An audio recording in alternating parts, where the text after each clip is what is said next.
สบายดีสบายดีพี่น้องสบายดีFC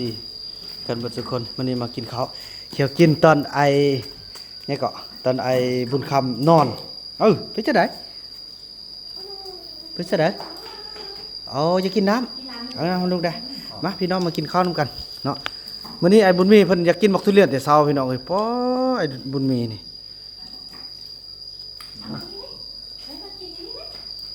พาลูกกินเด้อ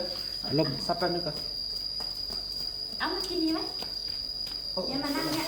เอามากินมากมึงอย่าเอาลูกแล้วลูกไอ้เพื่อนกับสาลีกินไม่กินนะลูกแล้วอ๋อมันชอบลงมาแน่น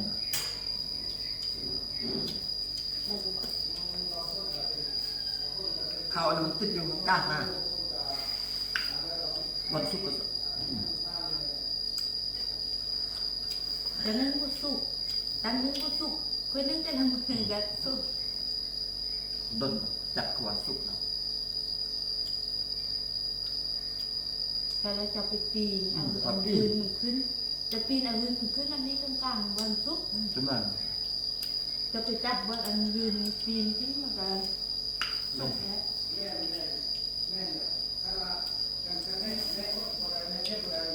ยังไม่กินยาพาราใช้น้ำแบบเด้อ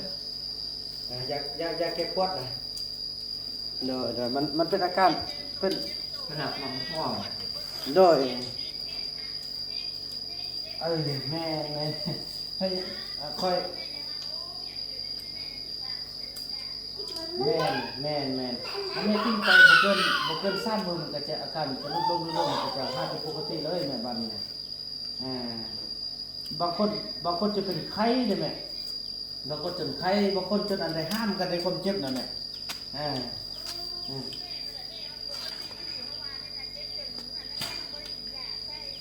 โดยมีแต่กินยาแก้ปวดใช่ได้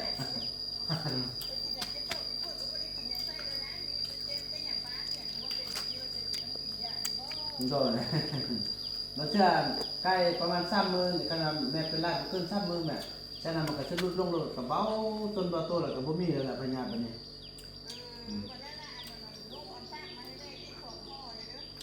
โดยฟักมื้อใดมื้อนี้เลยบ่เลยโอ้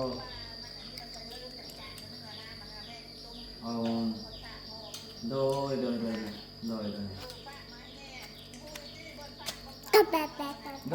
มันมีตรงนั้นโดยนะขอบใจแม่บ่ต้องยานแต่แม่เด้อมันเป็นอันเฮาถึงยานแม่เด้อแต่ว่าเฮามีไร่พยานมันจะเป็นอันนั้นน่ะบางคนยานแล้วมันยึดแล้วก็มันบ่ดีกำลังกระทบเนี่ยเฮาเป็นพยานไร่หั่นน่ะแม่นแหละเพราะเฮาบ่ฮู้ว่าเป็นในขี้เฮามีหยังแต่สิเฮากินเข้าไปมันคือมันตัวยามันมันเกิดอันนั้นหมาอันนั้นแหละพวกมันแปลกกินธรรมดาแต่ไม่ได้กินล่ามีอาการมันเก่าบนนี้ตีนวัดกินธรรมดาเป็นมือกินไม่ได้ที่เราจัดไปเถียวโดยแม่มันอันหนกครับผมงอกมาได้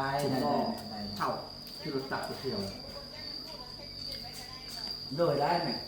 ใส่ตู้เย็นแล้วก็บซีบูดก็อยากเป็นแป๊กก่อนบ่ได้แม่ต้องกินยาบ่กินแล้วก็แดงโดยอดทนเอานิดนึงโดยแม่นน้ำส้มกับอุดก้อนโดยแม่ขอบใจแม่คอยเป็นยาที่แก้แม่โดย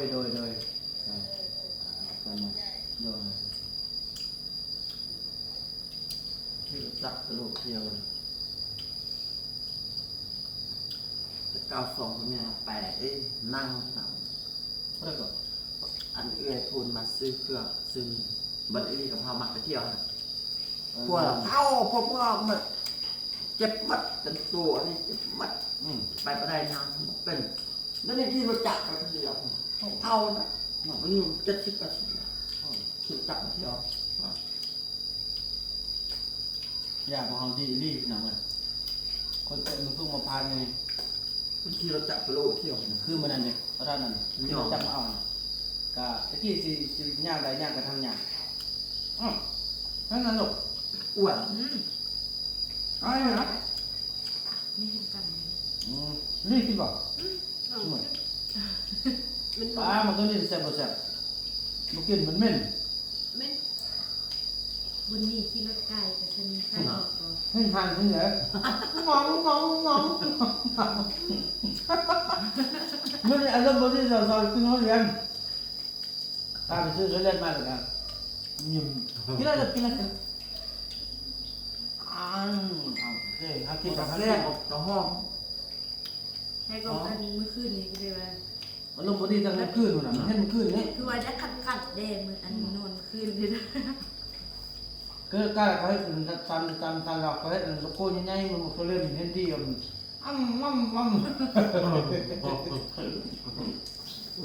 นาะอีแม่ที่เราใหญ่ใครเริ่มเชื่อมันจบ มือใส่ ถือว่าดีแซ่บเลย เดี๋ยวว่าเดี๋ยวตัวเขาก็สุกไอ้เสือเดี๋ยวเป็นบักบอนแล้วว่าเหลืออัน เปลี่ยนหัวออกคือหัวมาดื้อ หม้อจริงๆไว้ว่ามันขึ้นมาแล้วได้แล้วเราแบบปีนเอายืนขึ้นแล้วนี่อันเอาทางน้ำมาไว้คู่กลางฮะแล้วเราไปจับเบื้องอันตัวอันเราปีนขึ้นเราว่ามันสุกแล้ว เขาบอกพีชเลยเนี่ย น่ะ สุด ไป เล จ ย บพี่ พยานมันดู ไปดึงแต่เรือเขาปัดมันนั่นเลย มันได้ก็ปิดหมดเลยปากมันต้น บ้าปีน ก็มึงสุกแล้วกันกินไหมคุณแม่กินได้ผมเรียนนี่แกข้าวโพด นะใครมากรู้ที่นำนะใครจะเนี้ยมากก็รู้ที่นำนะ ซ้อมเดินป่าเลยไหน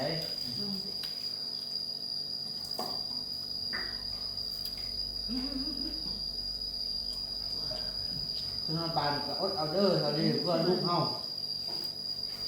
ลูกพอดีกับเราได้แล้วนี่ไง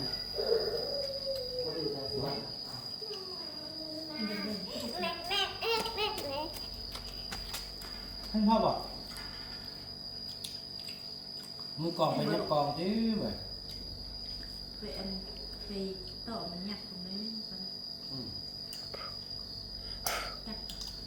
อ้าวเดี๋ยวจับพี่ลูกอย่าเล่นลูกนะกินข้าวเบอร์รี่ไหมไปกินข้าวเบอร์รี่ มากินเขาเอาหนูเอาเขาจำเลยเอาจำเลย จำเลยจำเลยจำเลย จำเลย อ่ะกินจับแล้วยังโป๊ะ เอาจำกินแล้วเก่งเก่ง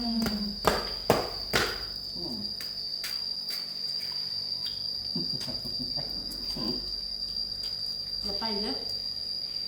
ยันง่วงเลยลูกนะ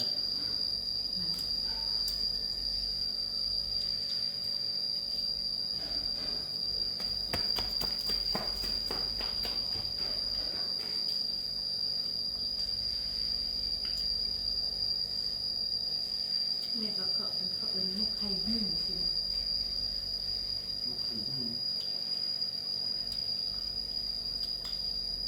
เขาอันนั้นเนาะอันเขาเอาไข่มาแล้วเขาเอาวางที่พัดแดดเลยนะ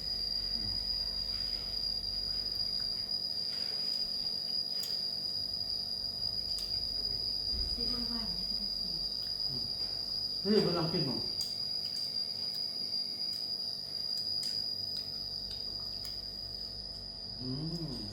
เป็นสลัด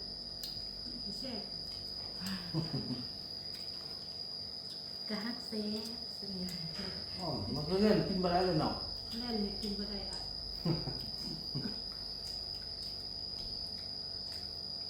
เดี๋ยวละบุตรคือบุญมีบุญมีเจ้าแข้งโคตร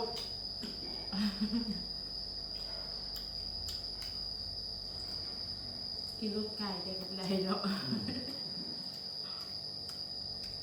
ขนาดกอง จริงเขาซื้อให้กินหลายก่อน น่าบุญมี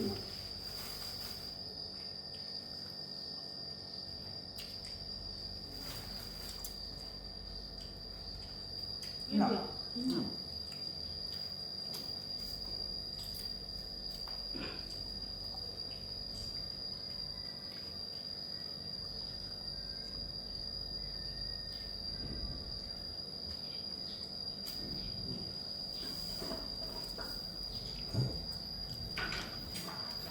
แล้วไปพี่น้องครับเช้ามื้อนี้